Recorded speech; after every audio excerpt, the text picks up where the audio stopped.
Imagine spending weeks perfecting a project, only to have someone else, someone with more privilege, more popularity, steal all the credit, right in front of your classmates, your teachers, and even your principal. But what happens when the person you underestimated fights back? When the quiet coder in the back of the room becomes the hero no one saw coming? This is the story of how one black girl's unstoppable talent destroyed the lie and saved everyone from a complete disaster. Stay with us, because you won't believe how far some people will go just to silence the truth. It all started on a rainy Tuesday morning at Jefferson High School, a school where talent often went unnoticed if it didn't come from the right person or the right background. In computer science class, the big announcement had finally arrived. The school was hosting its first-ever statewide coding competition, and the winning team would not only get scholarship offers but also internships at top tech firms. For many students, it was just another event. But for Amara, a quiet black girl with an unmatched talent for coding, this was the opportunity she'd been waiting for her whole life. Amara wasn't the type who raised her hand often or volunteered to present. But put her in front of a computer screen, she could build algorithms that would make even college students pause. But there was one problem, and his name was Chase. Chase was the typical golden boy. Blonde hair, blue eyes, charming smile. Teachers loved him. Other students wanted to be him, or date him. He was the poster child for school success, despite doing the bare minimum most of the time. When the teacher, Mr. Simmons, announced that students would work in pairs, Amara's heart sank. Of course, Chase casually sauntered over and said with a grin, "Looks like we're partners." "Lucky you, huh?" Lucky, not even close. For the next few days, Amara spent late nights coding, debugging, rewriting scripts, and optimizing the project. She poured her heart into the source code while Chase spent his time at basketball practice and making TikToks about how stressful his school life was. One afternoon, Amara stayed behind in the computer lab, double-checking the final lines of their project, a machine learning program that could predict student performance based on study habits. Her fingers danced across the keyboard, lines of code building like poetry. She felt a rush of pride.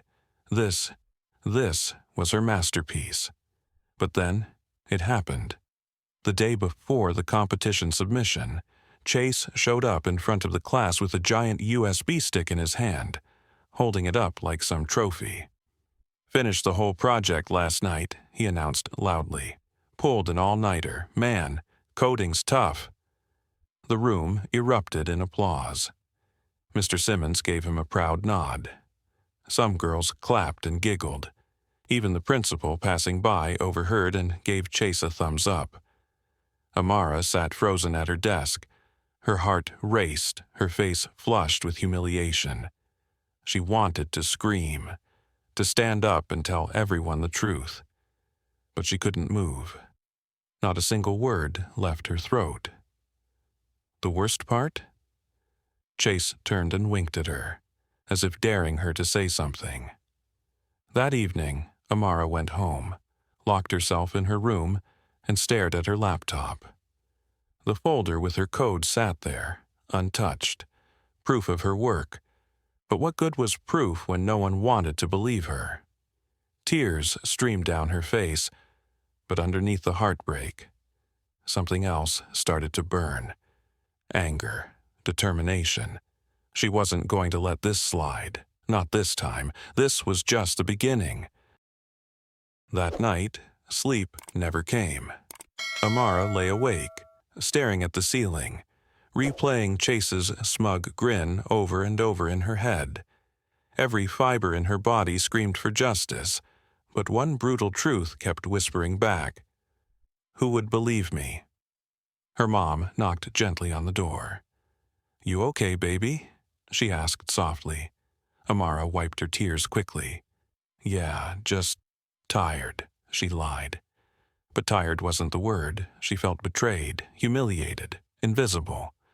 The next morning at school, things only got worse.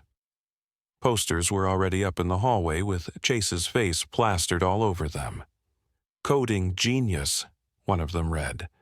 Another had the headline, "Jefferson High's own tech prodigy heads to state finals." Students high-fived him as he walked by. Mr. Simmons even invited him to speak at the school assembly. And Chase? He played the role perfectly, talking about the sleepless nights, how he almost gave up, and how hard work always pays off. Amara sat in the back of the auditorium, fists clenched so tightly her nails dug into her palms. Then came the final blow. During lunch, Chase swaggered over to her table, dropped his tray and sat across from her like they were old buddies. "You're welcome, by the way," he said, flashing that same arrogant grin. "You're part of history now, this win. It's good for both of us." Amara stared at him, stunned. "What are you talking about?" Chase leaned in, dropping his voice. "Look, nobody cares who really did the work. You should be thanking me for getting us both noticed." Her jaw dropped. He stood up, grabbed an apple from her tray without asking, and walked away like a king. The cafeteria erupted with more students congratulating him. Teachers gave him approving nods. Even the local news station sent a reporter to interview him after school. That night, Amara sat in front of her laptop, shaking with fury. Her fingers hovered over the keyboard. She opened her project folder, opened the code files, and started scrolling through her work. Every line, every function, every algorithm. Her heart pounded faster. Suddenly, she had an idea, a risky, dangerous idea. If Chase wanted to take credit, then let's see how well he really understood the code. Her mind began racing. What if, just before the state competition, she inserted a trigger? A simple piece of logic hidden deep in the program, something only she would know about. Not malicious, not destructive, but enough to cause the entire project to fail, unless someone knew how to fix it. It was risky, reckless, maybe even wrong. But was it more wrong than what Chase had done to her? She thought about the look on her mom's face when she came home from school feeling defeated. She thought about the girls giggling at Chase's lies, about Mr. Simmons shaking Chase's hand like he was some kind of hero. Amara's hands moved almost involuntarily.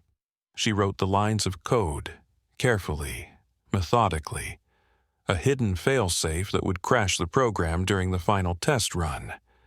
Unless the correct patch was applied, something only she knew how to do. She saved the file, encrypted the patch, and sat back in her chair, breathing heavily. Her heart was pounding. Her hands trembled, but for the first time in days, she felt powerful. This wasn't over, not by a long shot. The day of the statewide coding competition arrived faster than Amara expected. The school had rented a large yellow bus to transport the selected students. Chase, of course, sat right in the front row, laughing with friends, bragging loudly about how he barely slept again because he was making final tweaks to their project. Amara sat quietly in the back, earbuds in, but no music played. Her mind was occupied, replaying each line of her hidden failsafe, double-checking every step she'd taken. This had to go exactly as planned. When they arrived at the competition hall, the atmosphere buzzed with energy. Dozens of schools from across the state had gathered. Banners hung from the ceiling. Sponsor booths lined the hallways, and there were even local tech companies scouting for talent. Chase posed for photos, giving his practiced genius-at-work smirk to every camera pointed his way. The competition was structured in 2 rounds. First, teams had to run their project in front of a panel of judges. Second, each team would have a live Q&A session where judges could ask technical questions about their code.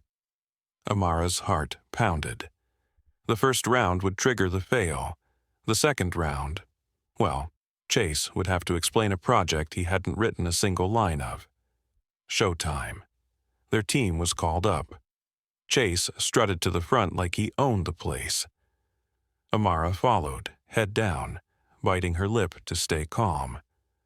One of the judges, a senior software engineer from a well-known tech company, asked Chase to run the code on the competition server. Chase plugged in the USB stick with a flourish, gave a confident nod to the audience, and hit Enter. For a few heart-stopping seconds, the program ran smoothly. The prediction model loaded. The user interface popped up. The judges began nodding in approval. And then, it happened. The screen froze, then flickered, then crashed completely. A giant error message in bold red letters covered the monitor. Fatal error, unhandled exception in prediction algorithm, system terminated. Gasps echoed through the hall. Students from other schools whispered. Some laughed. Some stared in shock. Chase's confident smile disappeared instantly. His face turned pale. Mr. Simmons, sitting in the audience, looked like he'd swallowed a lemon. One of the judges leaned forward. "Is this part of the demo?" Chase fumbled with the keyboard. Must be a bug. Let me restart it real quick." He unplugged the USB, plugged it back in, and tried again. Same error. Panic washed over him. Another judge spoke up, flipping through a printed copy of their submitted documentation. "Mr. Chase, could you please explain the function responsible for handling prediction outputs, specifically the fallback routine?" Chase blinked. The what?" Silence. The judges exchanged glances. A third judge asked, "Okay, then how does your program handle null input values in the training data set?" Chase's mouth opened, but no words came out. Sweat beaded on his forehead. The color drained from his face. Students from other schools started whispering louder. Someone even pulled out their phone to record. And then the final blow came. The first judge, the one who looked the most annoyed, tapped on his microphone and addressed the crowd. "Is there anyone else on this team who can answer these questions?" Chase froze. All eyes turned toward Amara. She sat perfectly still, until Chase, in full panic, turned to her, eyes wide, silently begging for help. The girl everyone had ignored for weeks. The girl no one believed. The girl whose code just brought the self-proclaimed genius to his knees. Amara slowly stood up. Her heart was racing. Her hands trembled. But this time, it wasn't from fear, it was from power. Real power. She walked toward the stage, all eyes on her now. And for the first time, she wasn't invisible anymore. As Amara stepped onto the stage, the entire auditorium seemed to hold its breath. Her palms were sweaty, her stomach twisted into knots, but she pushed forward. Chase stood off to the side, wide-eyed and frozen like a deer caught in headlights. One of the judges motioned for her to approach the keyboard. "You're part of this team, right? Can you explain what went wrong?" Amara took a deep breath. "Yes," she said, her voice steady but low. "I can." She sat down, cracked her knuckles, and began typing. Line after line of code flashed on the projector screen for everyone to see. Her fingers moved with speed and precision. The audience gasped as she navigated through complex functions, pinpointing the failsafe she had intentionally embedded. "There's a built-in exception here," she said, highlighting the section of code. "It's triggered by a missing patch, one that I kept separate because I wanted to ensure the project was properly tested before submission." One of the judges leaned forward, clearly impressed. "And who wrote this code?" Amara paused. Her heart raced. This was it. the moment. "I did," she said firmly. The audience erupted. Some gasped in disbelief. Others applauded. Chase's mouth dropped open, eyes darting nervously between the judges and the crowd. He opened his mouth to object, but then quickly shut it. He knew. Deep down, he knew this was game over. Another judge chimed in. "Are you telling us that you single-handedly developed the core algorithm and the user interface for this project?" Amara nodded. "Yes, every line." The head judge looked straight at Chase, raising an eyebrow. "And what was your contribution, Mr. Chase?" Chase stammered, looking for words that didn't exist. I helped with testing?" Laughter rippled through the room. Students from other schools shook their heads in disbelief. But Amara wasn't finished. She plugged in her encrypted patch, executed the program again, and within seconds, the project ran flawlessly. Live predictions displayed on screen. The machine learning model performed exactly as intended. The judges were visibly impressed, jotting down notes, smiling at each other. Then came the biggest surprise. One of the judges, Ms. Reyes, a lead engineer at a prestigious software company, stood up, approached Amara, and handed her a business card. "You have real talent," Ms. Reyes said warmly.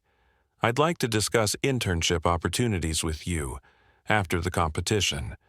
The entire room burst into applause. For the first time all day, Amara smiled. A real, genuine, hard-earned smile. But even as she stood there basking in this moment of redemption, she knew the battle wasn't over. Back at school, she'd still have to face the fallout. Chase's lies had gone unchecked for too long, and now that the truth was out, the consequences were just beginning. As she stepped down from the stage, her classmates swarmed her with congratulations. Some apologized for not believing in her. Others looked embarrassed for ever siding with Chase. Mr. Simmons walked over, visibly flustered. "Amara, I had no idea," he stammered. Amara gave him a small nod, not bothering to say more. Chase stood alone in the corner, staring at the floor, his face a mixture of humiliation and rage. And deep inside, Amara knew something. This wasn't just about coding anymore. This was about standing up for herself. For every time she'd been overlooked. For every time someone like Chase had taken credit for someone like her. This was her story now, and she was just getting started. The bus ride back to Jefferson High was a strange mix of celebration and tension so thick you could slice it with a knife. Some students congratulated Amara, telling her how amazing she was. A few even asked for coding tips, acting like they had been supportive all along. But Amara knew better. These were the same people who had laughed at Chase's jokes, clapped at his fake speech, and ignored her for weeks. And Chase? He sat silently in the very last row of the bus, hood pulled over his head, staring out the window with a blank expression. His usual cocky demeanor was completely gone. But humiliation wasn't enough for him. By the time they arrived back at school, a new problem had already begun. Social media. Someone had uploaded the video from the competition, the exact moment when Chase was exposed and Amara took control. Within hours, the clip went viral across the school's Instagram and TikTok pages. Comments flooded in. "Finally, the real coder steps up. Chase got caught big time. Amara's a legend now." But not everyone was cheering. Chase's friends? They went into full damage control mode. In the boys' locker room, Chase slammed his fist against the metal lockers, denting the door. His friends huddled around him. "You can't let her get away with this, man," one of them said. "Yeah, she embarrassed you in front of the whole state," another added. Chase's face darkened. "She set me up. I know she did," he growled. And just like that, a new narrative began to spread. By the next morning, rumors were everywhere. "Did you hear? Amara sabotaged the project on purpose. Yeah, she crashed the program just to humiliate Chase. I mean, isn't that kind of psychotic?" Amara walked through the hallways, hearing whispers follow her like shadows. Lockers slammed as people turned to stare. A group of Chase's friends bumped into her accidentally between classes, nearly knocking her books to the ground. One girl sneered, "Enjoy your 15 minutes of fame, Amara." By lunchtime, someone had created a fake Instagram account called @Amara the Hacker, filled with photoshopped images making her look like a villain. Amara sat alone in the cafeteria, scrolling through the hateful comments. Snake. Desperate for attention. Not cool to ruin someone else's future just for clout. Her stomach twisted. The win at the competition suddenly felt miles away. Mr. Simmons called her into his office. He fidgeted with his pen, avoiding eye contact. "Amara, there have been concerns. Some students are saying you may have intentionally sabotaged the project. Administration wants to review the situation." Her eyes widened. "You're kidding, right? After everything—" "I'm not saying I believe them," he interrupted quickly, "but with the way things are escalating, we need to investigate." Amara left his office with tears welling up again. But this time, she didn't cry. Not yet. She had one more card to play. Back at home, she opened her laptop and pulled up every saved version of the project. Every GitHub commit. Every time-stamped file. Her digital footprint was undeniable proof that she had built this project from day one. She started drafting an email with attachments, ready to send to the school board, the principal, even local media if necessary. She wasn't going down without a fight. But as her finger hovered over the send button, a notification popped up. An anonymous message. No subject line. Just one chilling sentence. "You're making this worse for yourself. Stop now, or it gets ugly." Her heart stopped. The war wasn't over. In fact, it had just begun. Amara stared at the anonymous message on her screen, her breath catching in her throat. "You're making this worse for yourself. Stop now, or it gets ugly." Her hands trembled as she clicked on the sender's info. No username, no profile picture, just a string of random numbers and letters. Her first instinct was fear. Her second instinct? Anger. Who did they think they were trying to intimidate her now? Her phone buzzed with another notification. This time, a direct message on Instagram. "Watch your back." Another anonymous account. Amara's heart pounded. Her room suddenly felt colder, smaller, like the walls were closing in. She jumped at every little noise outside her window that night. Shadows on her wall looked darker, more threatening. Sleep? Impossible. By morning, the harassment moved offline. Her locker was spray-painted with the word TRAITOR in red. Her textbooks were stolen. Even during class, Chase's friends would snicker loudly, making snide comments just low enough that the teachers couldn't hear. At one point, someone slipped a crumpled note onto her desk. "You ruined his life. Now we ruin yours." The anxiety was becoming unbearable. Her grades started slipping. Her hands shook during tests. The coding class, once her safe space, now felt like enemy territory. Even Mr. Simmons grew distant, treating her like a liability rather than a student who needed support. But the worst moment? That came when Amara overheard a conversation between Mr. Simmons and the vice principal outside her classroom. "I just don't want the school to get bad press over this," Mr. Simmons whispered. "Bad press? That's all they cared about?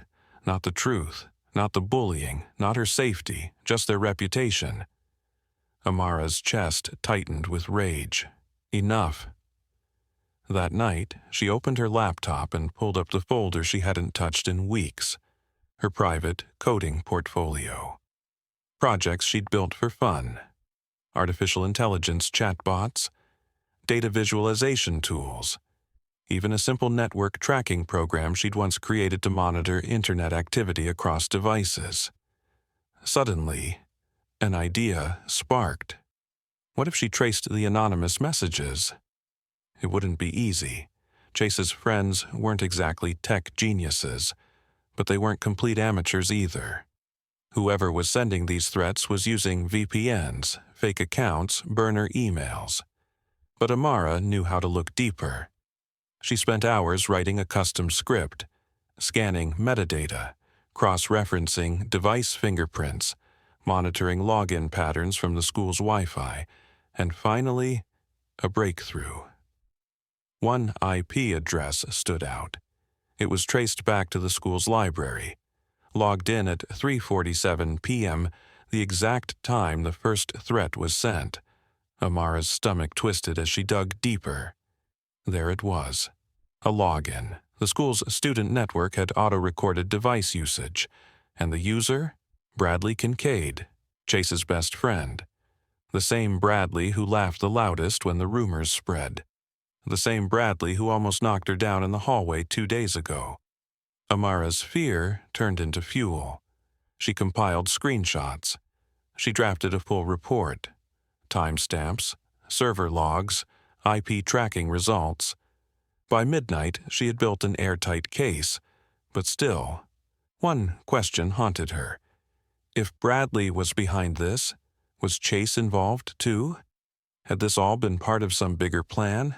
Amara didn't know for sure, but what she did know, tomorrow, everything would change, because she was done playing defense. It was time to go on the offensive.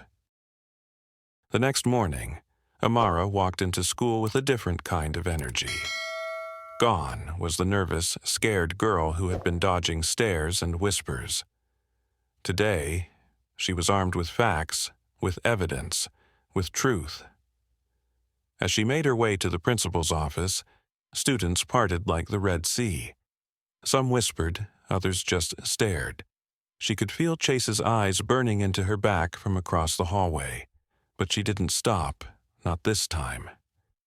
Inside the office, Principal Harris sat behind his oversized desk, scrolling through emails on his computer. Mr. Simmons sat in a chair nearby, shifting uncomfortably. Amara placed a flash drive on the desk. "This," she said firmly, "is everything you need to know about who's been harassing me." Principal Harris raised an eyebrow. "Excuse me?" Amara took a deep breath. "I traced the anonymous messages. I have IP logs, timestamps, even device registrations from the school network." Mr. Simmons looked stunned. "You tracked them?" Amara nodded. "Yes, and it all leads back to Bradley Kincaid." A tense silence filled the room. Principal Harris leaned forward, scanning the files she had prepared. The deeper he read, the more his expression shifted, from skepticism to surprise to something close to embarrassment. "I'll need to verify this," he finally said. "Please do," Amara replied coldly. "And while you're at it, you might want to check Chase's involvement. Given everything that's happened, I wouldn't be surprised if this wasn't just Bradley acting alone." Mr. Simmons cleared his throat. I think we should bring the school counselor into this." Amara stood up. "I agree, but not just for me. For every student you've let down by ignoring what's been happening." Without waiting for permission, she turned and walked out. And that's when it happened. Right there, in the middle of the hallway. Chase confronted her.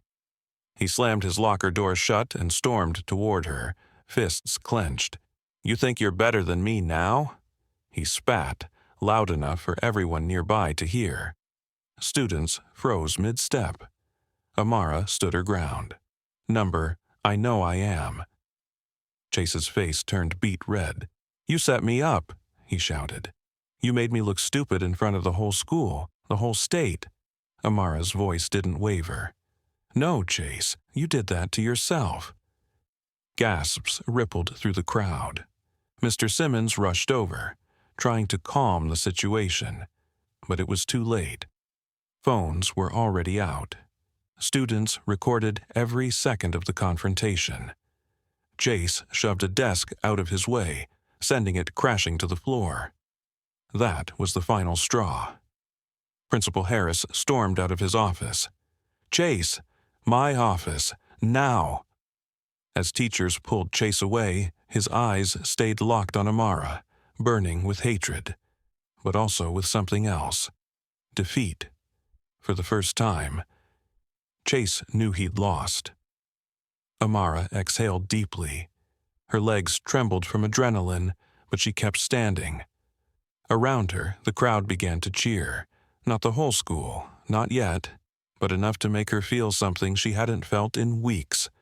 Believed, respected, visible. And as she walked away, head high, she knew one thing for certain. This chapter was closing. But her story, it was just beginning. The following week was a whirlwind. Bradley was suspended for cyber harassment. The school sent out an official apology to Amara and her family. Mr. Simmons, red-faced and visibly uncomfortable, stood in front of the entire class and admitted he had misjudged her. And Chase? Well, Chase faced the harshest consequence of all. His acceptance letter to the summer tech internship program rescinded. The coding competition committee had launched their own investigation after seeing the viral video and the school's internal findings. Chase's scholarship applications were now under review. His reputation? Shattered. Everywhere he went, people whispered. Some students distanced themselves from him entirely. Others, well, they weren't as subtle. Locker graffiti now read, "Fake genius," "Code thief," "Liar." But for Amara, things were finally starting to shift. Her inbox filled with messages, not just from students offering apologies, but also from recruiters, mentors, and other coders who had seen the viral video. Local news stations reached out for interviews. A popular YouTube tech channel even featured her story, calling her the girl who outsmarted the system. But even in victory, Amara stayed grounded. Sitting on the front steps of her house one afternoon, laptop on her knees, she started a new project, a mentorship app to help other underrepresented students break into tech. Her mom sat beside her, smiling with pride. "You really turned this around, baby." Amara grinned. "I had to. No one else was going to do it for me." Later that week, during her coding class, Miss Reyes, the judge from the competition, visited the school to personally offer Amara a paid summer internship at her software company. The whole classroom burst into applause. Amara accepted, of course. Before leaving, she passed by Chase, who sat alone at the back of the room, staring at his desk. For one brief second, their eyes met. There was no gloating in her expression, no smugness, just closure.